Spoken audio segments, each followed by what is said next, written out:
Hello tout le monde, on se retrouve aujourd'hui pour une nouvelle vidéo sur notre concours qui vient de se passer au Lion d'Angers. Donc c'est vraiment un concours où j'avais hâte d'aller et que je vous conseille vivement si vous avez jamais vu le site puisque c'est vraiment très très beau, toujours très bien organisé. Donc voilà, on avait le dressage en milieu d'après-midi puisque le concours a été organisé sur 2 jours pour les amateurs 1.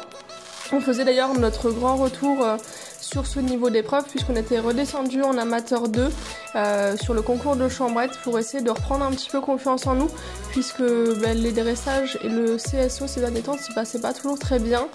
Donc Chambrette s'étant bien passé, j'avais également fait un concours de dressage derrière pour essayer de retrouver un petit peu nos marques et qui s'était très bien passé aussi, donc j'avais décidé de repartir de suite en amateur 1 après avoir longuement hésité. Et voilà, je suis pas déçue, vous allez le voir, la journée s'est très bien passée, enfin les 2 jours se sont très bien passés. Donc là effectivement on commençait avec donc le dressage comme je le disais, qui se déroule plutôt pas trop mal, même si là par exemple voilà, ça manque un petit peu de hanches. La session juste avant il y avait presque les hanches un petit peu trop, donc voilà, il y a des petites choses à peaufiner. Là va arriver effectivement la serpentine de 2 boucles où il est censé s'étendre. Comme d'habitude, moi je trouve que c'est pas trop mal par rapport à ce que lui il est capable de me faire, même si effectivement c'est normal que les juges demandent davantage que ça. Mais voilà, avec le travail ça va finir par venir. Là il demande lui-même les rênes et tout ça, donc c'était pour moi quelque chose de très positif. Et du coup les notes sont d'ailleurs un petit peu meilleures que d'habitude par rapport à cette figure. On va ensuite commencer le travail au galop. On va s'enchaîner du coup un cercle où on est censé allonger sur quelques foulées. Au demain vous pourrez voir que voilà, ça se déroule un petit peu mieux, on voit qu'il a une meilleure amplitude, mais je le reprends pas suffisamment derrière pour marquer la transition. Donc voilà, ça m'est reproché par les 2 juges et ils ont raison. J'avais ensuite un contre-changement de main. Il faut que je me méfie d'avoir toujours le bon tracé puisque c'est pas forcément toujours mon fort, pardon. J'ai pas forcément le compas dans l'œil, donc il faut que j'arrive à aller vraiment jusqu'en X correctement et que lui garde un bon équilibre. Là effectivement on avait une petite diagonale où il fallait repasser au trot sur quelques foulées puis repartir au galop. Donc ça manque un petit peu de fluidité, mais malgré tout ça va, ça reste pas trop mal. Voilà, donc le reste de la reprise se déroule sans encombre particulière. Pour moi il y avait effectivement des petites fautes qui pouvaient être corrigées et qui auraient pu ne pas avoir lieu, comme effectivement des meilleures transitions au niveau des phases de galop ainsi que sur l'allongement au trot où ces derniers temps il est très bien du coup à la détente, mais quand il arrive sur le carré il est un petit peu moins expressif. Donc on a encore du boulot et c'est bien, il faut qu'on continue de travailler et pas qu'on se repose sur nos acquis. Et en tout cas c'est une de mes meilleures notes du coup, enfin c'est ma meilleure note en amateur 1 CCE, du coup en concours vraiment de CCE pur, puisqu'on sort en 67,7. Donc j'étais vraiment très très contente quand je vois effectivement l'arrêt là qui a posé un petit peu problème et qui a pas été très marqué, etc.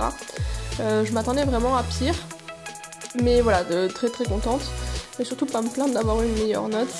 Et effectivement là on arrive sur la phase du pas qui est toujours très très délicate avec lui et qu'on travaille énormément à la maison. Donc là c'est pareil, il manque, c'est censé être un parel long, donc il manque cruellement de descente d'encolure et de relaxation. Mais ma foi, on est précipité, mais on n'est quasiment pas trotté.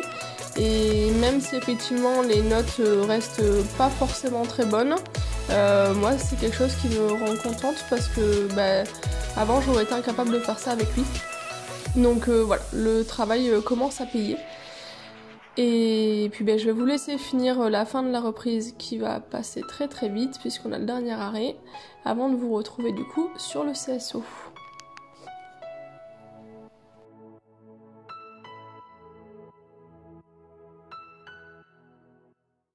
Nous voilà donc sur le CSO où la détente s'est très très mal passée puisque j'avais que des sauts dans le pied, j'arrivais pas à trouver le bon galop, je manquais d'air, soit il était trop mou, soit il manquait un petit peu effectivement de rebond, etc. Et donc voilà, ça a été assez compliqué, j'étais pas très confiante et donc je me suis dit il faut vraiment que je fasse très attention à mes tracés pour avoir vraiment les meilleures foulées, à mettre du rythme comme je l'ai fait sur les 2 derniers obstacles que j'avais sauté à la détente et qui s'étaient du coup très bien passés. et surtout à rester à ma place avec mes épaules qui ont des fois tendance à passer devant. Vous pourrez le remarquer, je suis repassée à nouveau sur le bochet que j'avais également pour le dressage et donc je concours avec le bochet sur le CSO que depuis le concours de Chambrette. Et voilà, ça se passe très très bien. Je suis très contente d'avoir pu retourner sur un bord plus doux sur cette discipline aussi. On voit effectivement que je vais un petit peu vite là sur la fin, mais je voulais vraiment être sûre de ne pas perdre de rythme. Et le triple me faisait vachement peur et finalement il se passe très bien. Donc voilà, on sort sans faute dans le temps de ce tour et j'avais les larmes aux yeux en finissant le tour de la piste. Le départ de notre cross ne se passe pas comme prévu parce qu'effectivement je suis rentrée au trot et je ne le savais pas, mais il fallait absolument rentrer au pas. Donc ils m'ont dit que c'était au pas et donc je me suis dit peut-être qu'il faut que je refasse mon entrée et en fait le chrono était déjà lancé. Donc ils m'ont dit de vraiment de suite partir. Donc faire attention, ça peut coûter 10 points de ce que j'ai compris. Donc voilà, rentrez toujours au pas pour être tranquille, même si votre cheval est chaud. Et du coup j'ai fait ma petite volte et j'ai enclenché le chrono à la fin de la volte, donc ça m'a un petit peu perturbée parce que je ne savais pas exactement où j'en étais dans mon temps. Et sachant qu'habituellement les dernières amateurs 1 que j'ai couru, c'était pas toujours évident d'arriver à rentrer vraiment très bien dans le chrono. J'étais toujours presque à la bourre même si j'arrivais à rentrer dans le temps. Là je me suis dit qu'il fallait que je mette un petit peu les voiles pour arriver à avancer dès le départ, sachant que la fin du tour était un petit peu plus technique en termes de tournant et où il y avait quelques dénivelés qui pouvaient effectivement nous ralentir. Donc je voulais vraiment gagner du temps au début, c'est vraiment quelque chose que j'analyse pendant mes reconnaissances aussi pour savoir où est-ce que je vais pouvoir gagner le temps et ne pas trop fatiguer mon cheval. Donc voilà, jusqu'à maintenant le début du parcours se passe bien, jusqu'à l'arrivée effectivement dans ce double où j'aurais dû ralentir un petit peu plus et remettre une foulée supplémentaire, mais je manquais effectivement un petit peu de contrôle à ce moment là et donc il me tape en fait le numéro B, voilà, avec cette méga giga grosse longue et je me retourne parce qu'effectivement en ayant tapé je pensais qu'il avait déclenché le mime. Donc la mime ça coûte 10 points et à ce moment là pour moi je n'étais donc plus vraiment dans la course au classement, donc je me suis mis la réflexion de se dire est-ce que je continue à jouer le chrono malgré tout, mais voilà, c'était sans être sûr que ça allait être vraiment utile pour remonter dans le classement, ou est-ce que effectivement je laissais tout filer et on faisait le reste tranquille. Donc j'ai choisi la première option pour être sûr effectivement de travailler aussi le cardio de mon cheval et lui faire comprendre qu'on reste toujours dans ce type de rythme là maintenant sur le concours. Et finalement ça s'est plutôt très bien passé et en fait le mime ne s'était pas déclenché, donc heureusement que j'ai continué de faire comme j'avais prévu de base parce que effectivement j'aurais sinon perdu des points par rapport à la vitesse pour rien. Donc voilà, les petites mésaventures du début du parcours. Autrement le reste s'enchaîne plutôt bien, on va bientôt arriver à la 3e minute et on était vraiment en avance, mais comme j'ai dit tout à l'heure, c'est ce qu'il fallait pour pouvoir gérer le temps de la fin du tour. Et toujours un comportement exemplaire. Je me demande d'ailleurs si je vais pas repasser sur un mort un petit peu plus doux, peut-être un PSOA, vu que je suis encore en PLA, même si c'est un 4N. Je me vois pas encore repasser l'étape du bochet parce que je pense que je risque de manquer un petit peu de contrôle par moment. Le hérisson qu'on vient de sauter me faisait un petit peu peur parce que c'était pas forcément le type de profil qu'on voyait habituellement, mais je pense que c'était que dans ma tête parce qu'il n'y a même pas prêté attention. Donc voilà, et donc là on arrive sur un obstacle puis une combinaison où il y avait derrière de la pente et où je me fais un petit peu déculasser. Donc je pense que ça se voit pas trop sur la vidéo, mais je mettrai notre vidéo filmée à pied derrière. Vous allez voir que j'ai un gentil cheval.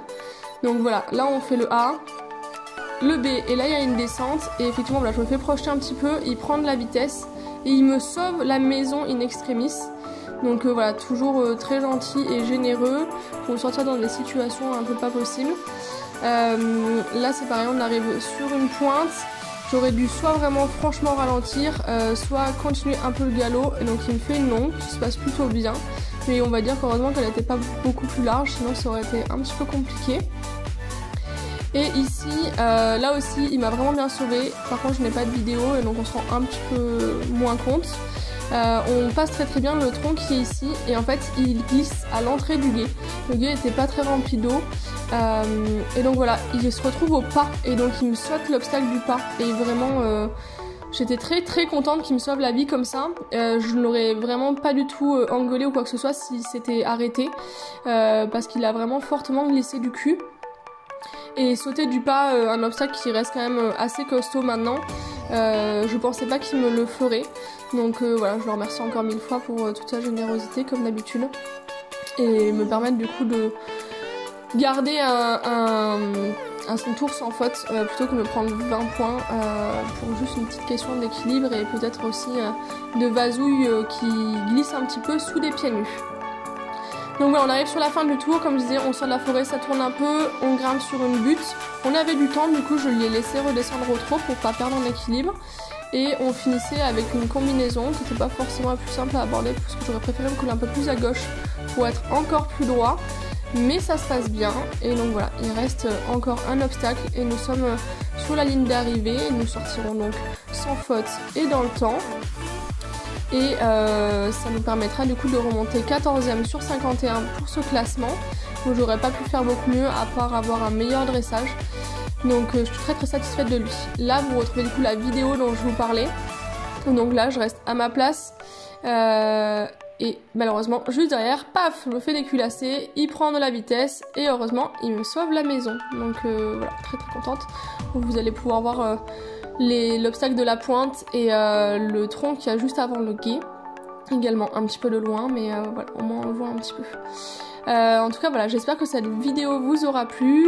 J'essaie de vous en refaire une dès que je peux pour le prochain concours qui sera certainement à Mollet-la-Buissonnière le 2 juillet, un concours que je ne connais pas mais que j'ai hâte de découvrir. Et donc je vous dis à très bientôt dans une nouvelle vidéo.